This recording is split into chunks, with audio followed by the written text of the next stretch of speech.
여사제 제2번 카드. 수비학적 의미, 숫자 활용의 의미는 2번이고 분리, 결합. 기타 의미는 악마, 여자, 악, 어둠, 이중성.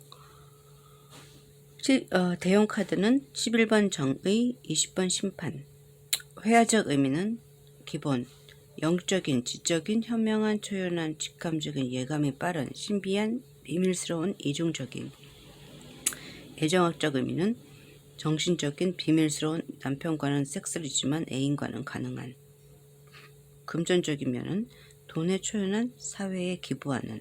건강면에서는 우울증, 무기력증, 히스테리, 자궁질환, 난치성 질환. 직업, 종교인, 교수, 작가, 정신과 의사, 상담사, 연구직, 책 관련업, 요가나 힐링 분야. 장소, 적 의미로서는 종교시설, 역사관, 박물관, 도서관, 산부인과, 상담소, 요가나 힐링 강습소, 템플스테이 체험장 의미합니다. 여사제 카드의 전체적 상징. 수비학적으로 일이 빛이요 태양이요 남자라면 이는 그림자요 달이요 여자이다. 따라서 일이 의식과 같이 밖으로 드러난 부분이라면 이는 숨겨진 무의식이다. 그림 속 흙과 백의 두 기둥 역시 빛과 어둠처럼 동전의 앞뒷면을 보여주듯 하다. 빛, 양이 외부적이고 감각적이며 물질적이라면 그림자, 음은 내부적이고 직관적이며 정신적인 것을 의미한다. 이 카드의 대응 카드는 11번 정의 카드, 마르세우 덱의 11번은 힘 카드이다. 와 20번 심판 카드이다. 2번 여사제 카드와 11번 정의 카드는 분리와 결합, 갈등과 균형의 의미가 상통하고 11번 정의 카드와 20번 심판 카드는 심판이라는 단어에 역시 갈등과 균형의 의미가 내포되어 있다. 회화적으로 보면 여사제의 표정과 무엇인가 비밀을 숨기고 있는 듯하며 휘장에 그려진 성류도 껍질에 둘러싸여 속을 다 보여주지 않고 있다. 이 여사제 카드는 세상 그 무엇이든 보이는 것의 또 다른 이면, 즉 양면성을 가지고 있음을 암시한다. 카드의 부분적 상징. 여사제, 성경에서 원죄를 지은 하와, 이브를 상징하며 동시에 순결한 동정녀 마리아를 상징한다. 따라서 이 주인공은 선과 악의 이중성을 의미한다. 여사제의 왕관. 마법사가 태양을 상징한다면 여사제는 달을 상징한다. 여사제의 왕관을 보면 가운데 보름달을 중심으로 왼쪽은 상현달, 오른쪽은 하현달이다. 태양은 영원하지만 달은 변화의 주기를 갖고 있어 탄생과 성장과 죽음을 반복하므로 재생의 의미를 지닌다. 또한 자신은 비치면서 밤을 상징하기 때문에 달은 신비로움의 상징이다. 낮은 남자가 지배하고 밤은 여자가 지배하듯 여자의 생적 주기나 임신도 달과 관련이 깊다. 따라서 달은 풍요로움과 정화의 상징이다.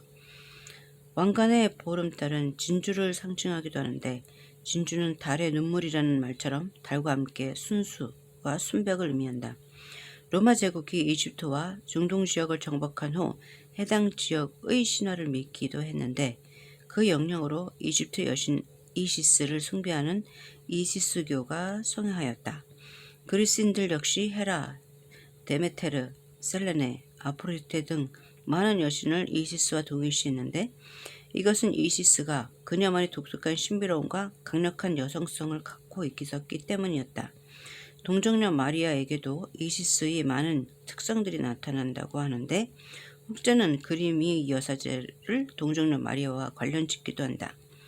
그림에서 알 수 있듯 여사제의 왕관과 이시스의 왕관이 크게 다르지 않는데 보통 이시스의 왕관은 황소머리이거나 황소머리를 연상케 하는 모양이다. 둘 중 어떤 형태든 모두 대지나 달의 요소로서 여자를 상징하기는 마찬가지다.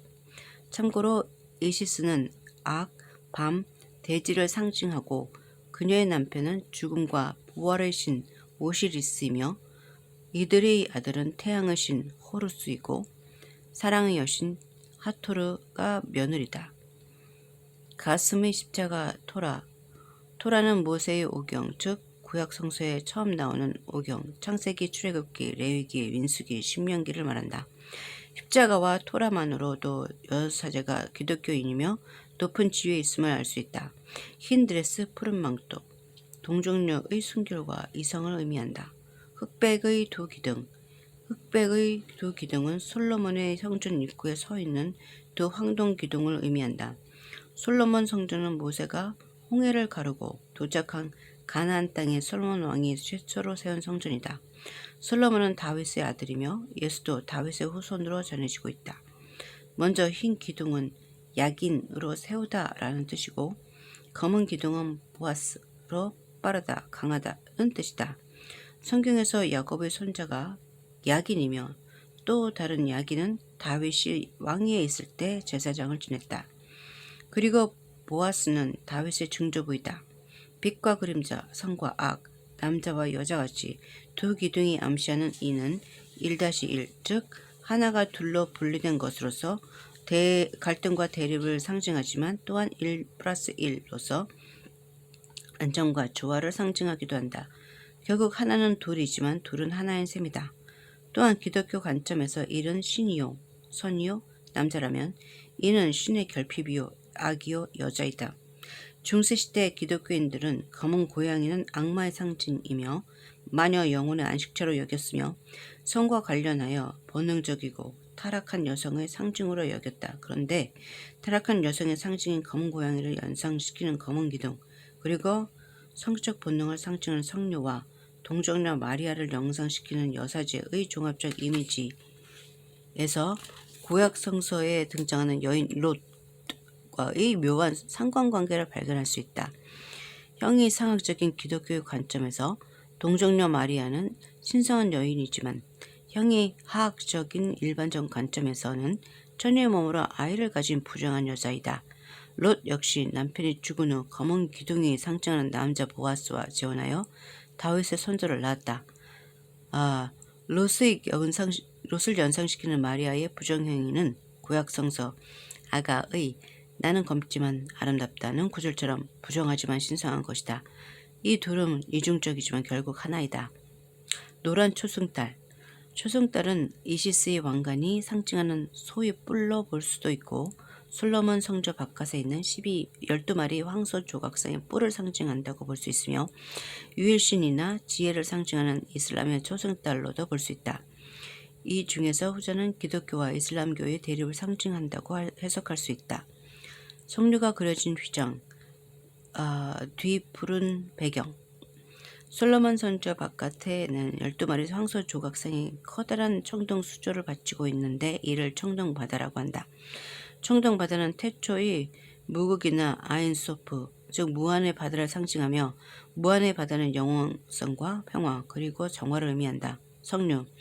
하나의 석류 영매는 수많은 석류알, 씨앗을 품고 있어 통합과 다산을 상징한다. 벌겋게 익어 껍질이 벌어진 석류는 여성의 성적인 본능과 유혹을 상징하기도 한다.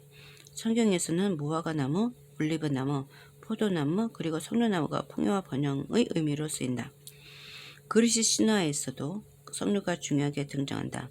딸 페르세포네가 제우스의 형 하데스에게 납치당하자 데메테르 대지의 여신은 비탄에 잠기고 그 결과 대지는 황폐해지고 동물들은 굶어 죽는다. 데메테르가 제우스를 찾아가 딸을 구해달라고 탄원하자 제우스는 페르세포네가 지하세계에 머무는 동안 아무것도 먹지 않았다면 이 세상으로 나올 수 있다며 소원을 들어준다. 하지만 하데스가 결혼의 상징으로 준 석류를 무심결에 받아먹고 페르세포네는 1년 중 반은 어머니와 지내고 나머지 반은 하데스와 지내게 된다. 따라서 봄, 여름은 생의 계절이요 가을과 겨울은 죽음의 계절이 되었다. 이로 인해 석류는 삶과 죽음, 지상과 지하, 빛과 어둠을 상징하게 되었다. 카발라의 관점으로 보면 석류는 모든 세피라의 통합을 의미한다. 하나가 전체요, 전체가 하나인 이론론을 의미하는데 흑백의 두 기둥도 예외는 아니다. 분석심리학자 융은 출생 이전부터 가지고 있는 인간 고유의 원초적이고 보편적인 특성을 나타내는 무의식의 심층을 집단 무의식이라고 부르고 이 집단 무의식은 의식에 활력을 주고 그 기능을 조절하여 의식과 무의식이 통일된 전체 정신을 실현시킬 수 있는 원동력을 가지고 있다고 보았다. 종교적으로 말하면 신과 하나 되는 삶이다. 융은 빛이 생기면 그림자가 생겨나듯 자아로 대변되는 의식, 흰 기둥을 반대편에 늘 의식의 열등한 측면이 무의식 속에 존재한다고 보았다. 그리고 이 열등한 의식, 검은 기둥인 그림자를 수용하는 삶이야말로 온전한 삶이라고 보았다.